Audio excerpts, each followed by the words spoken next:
Utah's most accurate forecast with Alana Brophy, Weather Rate certified 10 years in a row. Happy Friday. We made it to Friday and we did it with plenty of sunshine out there today. Live look from our Southern Utah University network camera. St. George has hit the 70s with clear skies, plenty of sunshine and above average warmth. Usually this time of year they're in the upper 50s, so we know this warmth has been trending throughout the week. Mild conditions throughout the state. We do see that inversion haze most noticeably up there in the Cache Valley. Pretty quiet conditions settling in for your weekend, but then we have some changes, and those changes are important because goodness, we've been bone dry and we'd like to change that up. Utah Lake camera, gosh, showing some gorgeous skies. You can see them there as you look from Linden. It's a little bit of cloud cover, plenty of sunshine, and temperature's really not bad. Here's a look at where we stand throughout the state. We're running above average, seeing those numbers in the low 50s in Provo and Salt Lake. Wow, compare that to Logan where they're inverted and very noticeably so. 54 in the Basin, 58 in Moab.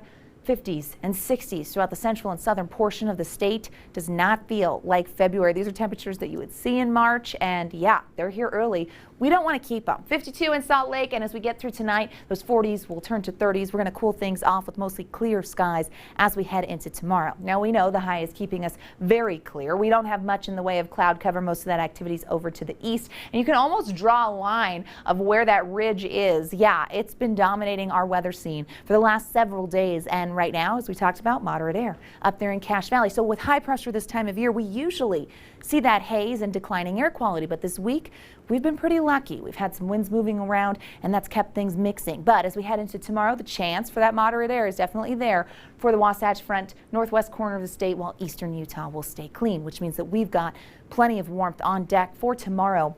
That high pressure is really driving the bus. As we head into tomorrow, there's just a little bit of a system that wants to come through, and as it does, may cool us a degree or two, but we're so far above average that we won't see average temperatures, the low 40s, for several days. As we head into Sunday, temperatures will start to trend even warmer, and that's ahead of what could be our next system. We're hopeful. So this very stubborn ridge of high pressure continues to head south as we make it through the weekend. Our Futurecast model shows that by tomorrow morning, not in the Pacific Northwest anymore, it's moved towards California, which is why we have those heat advisories in effect for the LA area. It moves out of the way, and by Monday we start to see some changes. Yeah, we get a more active pattern with a few lows dropping in, bringing the potential for some wet weather by the middle of next week. You see that high out there in the Pacific. That's where we'd like to keep the ridge so that we could benefit from a progressive pattern. 30s, 40s, and even 50 in Salt Lake again tomorrow, 51 in Moab, 53 in Cedar City.